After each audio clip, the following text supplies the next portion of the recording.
Okay, Taste Challenge 8. I've already opened and poured the beers. I had some little technical issues that caused this. Before I start the Taste Challenge, this is an artifact. I don't really have any artifacts, so I have books that I can show you. Masters of Deceit from 1958. It says J. Edgar Hoover, but I know it was ghostwritten for him. But very interesting book. Not about what the Russian communists or Chinese communists were going to do to America. It was really about communist activity within the U.S. government, media, culture, and everything. And it's a very fascinating book. And one thing I found very fascinating was they talk about the term politically correct, which was coined by the Communist Party, meaning anything that promoted international socialism or communism was considered politically incorrect. Anything that opposed it would be considered politically incorrect. So that was something to think about. Anyhow, Dos Equis Ambar, not Amber, but Ambar, if you look at the bottle carefully. The original Dos Equis from 1897, 5.1% alcohol. Negra Modelo from 1926, 5.4% alcohol. It came right after the Modelo Especial,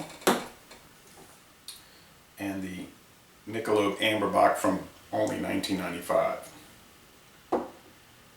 and it's 5.1. So we have 4.7, 5.1, 5.4. So a fairly good range, although the beers are very similar.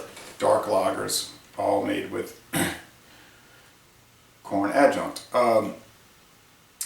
You might have seen Ziegenbock, which is I've done a video review for that. That's a beer that also came out in 1995. It's brewed in Texas, mostly for Texas sales, although you will see it in Louisiana. So if you're ever in Texas, you see Ziegenbock, you might want to pick that up. I did see it in Metairie, right by New Orleans, not too long ago. Okay, let's check it out. I've drank these three many times, so somebody said one problem is that you're probably not familiar with some of the beers, you don't drink them enough, and it's hard to differentiate. And I said, there's no doubt about that. There's no doubt. If you don't drink them much, how can you say, well, this is this and this is this? You're not even familiar with them. So with the taste challenges, I'm going to try to do beers that I'm familiar with. I mean, I can find 3 IPAs that I've all had once in my life, but I don't know what. I don't think I could tell them apart because I'm not familiar enough with them. Okay, I think I mixed it up enough. I sure know I can't remember which was which. So let's go with the aroma here. Very sweet, medium roasted barley malt.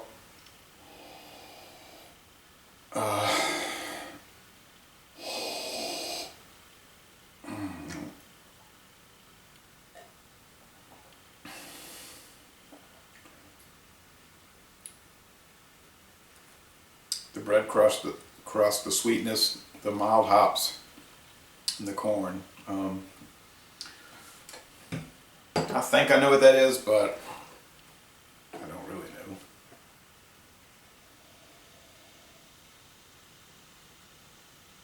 Everything I just said, again.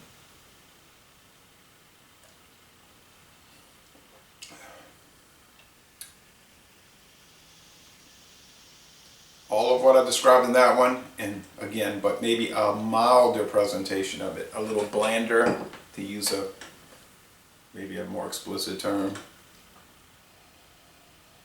Now this one's a little bolder in the aroma, a little hoppier in the aroma.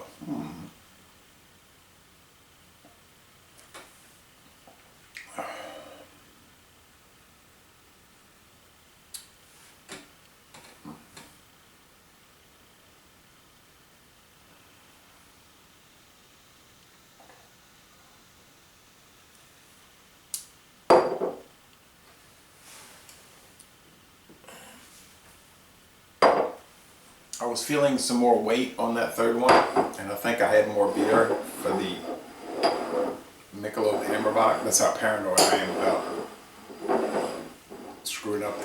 examination that I want to do it again. Okay. This is it. I'm going to test them and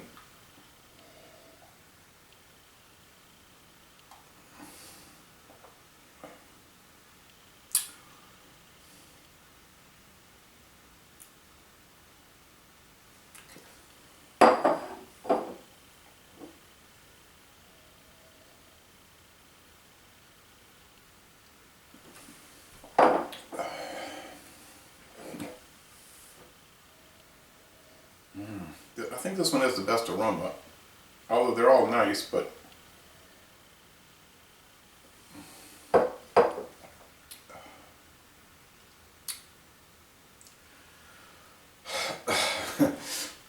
it's very difficult. I mean, they're so similar.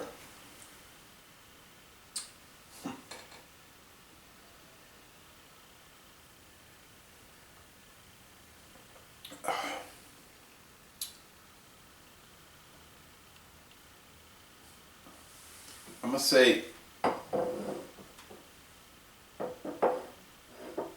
Negra Modelo.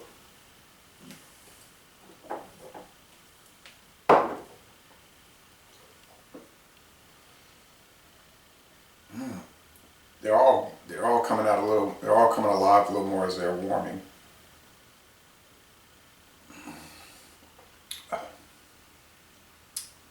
Maybe this is Negra Modelo. I think this is Dos Equis.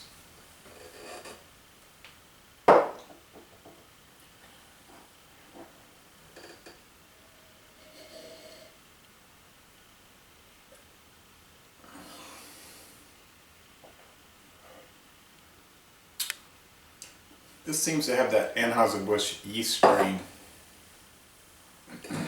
which is sort of distinctive. I think this is Michelob AmberBock. Well, let's check. What the heck?